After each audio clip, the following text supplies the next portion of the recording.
Buenos días, el día de hoy les hablaremos un poco sobre la teoría del gran hombre. Nuestro grupo está conformado por Jason Carrillo, Jeris Castrillo, Tibaris Cristina Lara, Nailet Rodríguez, Kariamin Vázquez y mi persona, Sirley Stephanie Alquer. La teoría del gran hombre procede del siglo XIX e indica que la historia se justifica en gran medida por el impacto de esos grandes hombres o héroes prestos a definirse como individuos altamente influyentes que gracias a su carisma, personalidad, inteligencia, sabiduría o dotes políticos utilizaron su poder de tal manera que este tuvo un impacto histórico decisivo dentro de la teoría del gran hombre.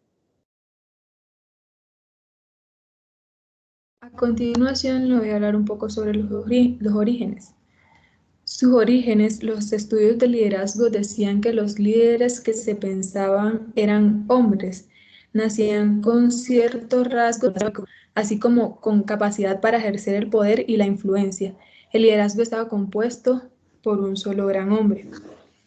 En un principio, el estudio del liderazgo se basó en el análisis de los grandes líderes de la historia del mundo, identificando cuáles eran las características que los diferenciaban de los demás, llegando así a la gran conclusión de que los líderes nacían y no se hacían.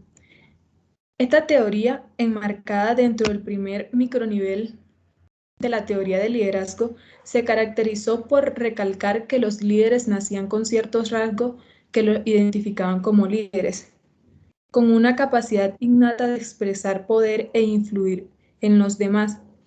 Tenían la capacidad de integrar un todo y ejercer una influencia superior sobre diferentes situaciones, logrando así que otros se convirtieran en sus seguidores. Dentro de estos líderes se encontraban grandes líderes como Alejandro Magno, quienes gobernaban países, dirigían grandes expediciones y majestuosas guerras, por lo que existían un sinnúmero de historias sobre esto, las cuales sirvieron para relacionar las actividades y habilidades de cada uno, logrando identificar esas cualidades que tenían en común y que les permitiera lograr el éxito.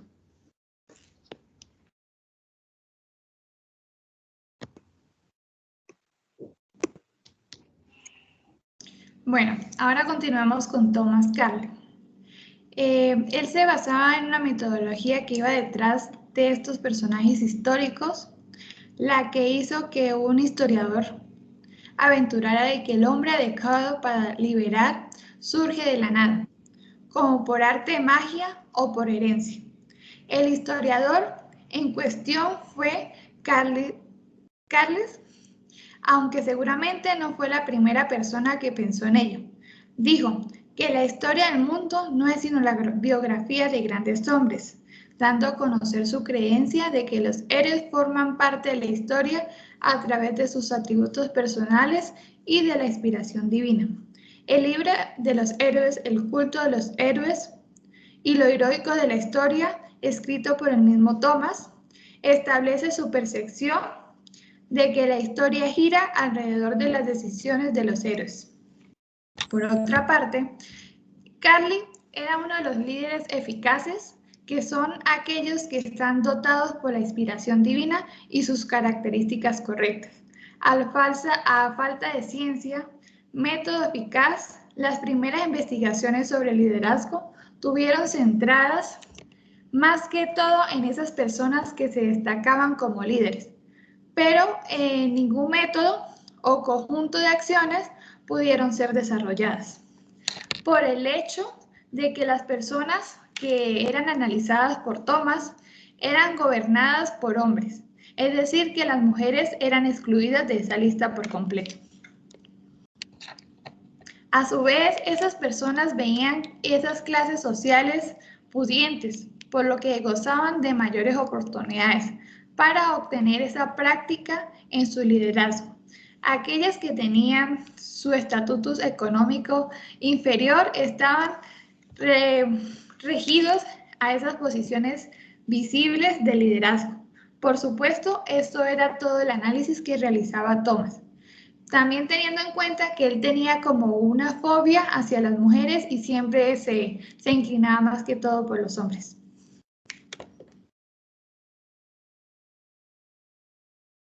Bueno, ahora seguimos con el señor Albert Spencer. Bueno, de él podemos decir que fue uno de los críticos más contundentes de la formulación de Carly sobre la teoría del gran hombre.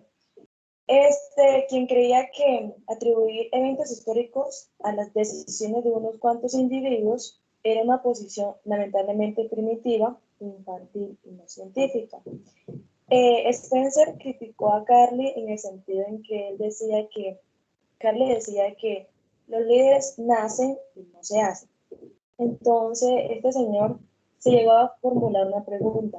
Si los líderes nacen y no se hacen, ¿por qué todos no son líderes? De ahí, él llegó a la conclusión y formuló o sugirió que los líderes son producto de la sociedad en la que viven y que las acciones de estos serían imposibles sin las condiciones sociales que los procedieron.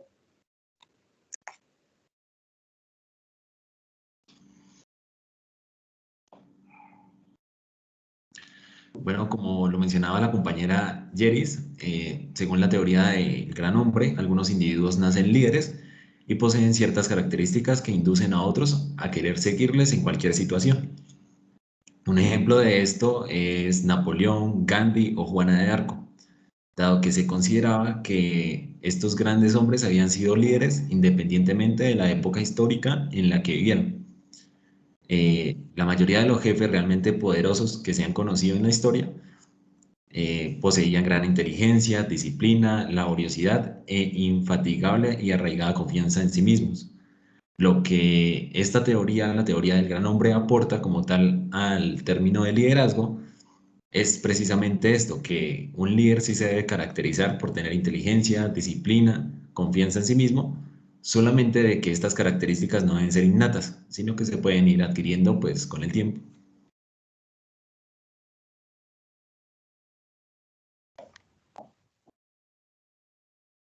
Bueno, para dar un poco de conclusión a todo lo que se ha venido abarcando de esta teoría, la teoría del liderazgo del gran hombre es una postura que debe emprenderse en un contexto como lo había en el año 1840, con una visión machista de la sociedad, de ahí a que sea incompatible con el liderazgo femenino. ¿Por qué hago referencia al liderazgo femenino? Porque si bien se ha visto, la propia sociedad se ha encargado de mostrar esta propuesta al mundo. No nos vamos muy lejos con el caso de la señora Kamala Harris, quien fue la primera vicepresidenta de los Estados Unidos. Y por qué no poner un ejemplo de aquí colombiano y hablamos de la señora Francia Márquez, que hoy en día como mujer ha tomado las riendas y ese liderazgo que la caracteriza de poder entrar a un mundo donde sí, ese tabú se rompió hace rato, pero que hoy en día la trayectoria de que una mujer sea presidenta de los Estados Unidos pocas veces se ha visto. Entonces, casos como este y muchos otros, porque hay innumerables casos de mujeres líderes, han mostrado de que esta teoría pudiera llamarse teoría de la gran mujer y no teoría del gran hombre, porque hoy en día la mujer ha tomado mucho, como decirlo, mucho, muy en serio la propuesta de ser mujer líder. Por otro lado, para como las actitudes que se pueden dar para el liderazgo, no deben estar amarradas a lo innato, sino que pueden desarrollarse, por decirlo así, en un escenario propio o un suceso específico. Entonces, todo esto es lo que trae la teoría del gran hombre y espero que haya sido de gran conocimiento y gran entendimiento. Muchas gracias.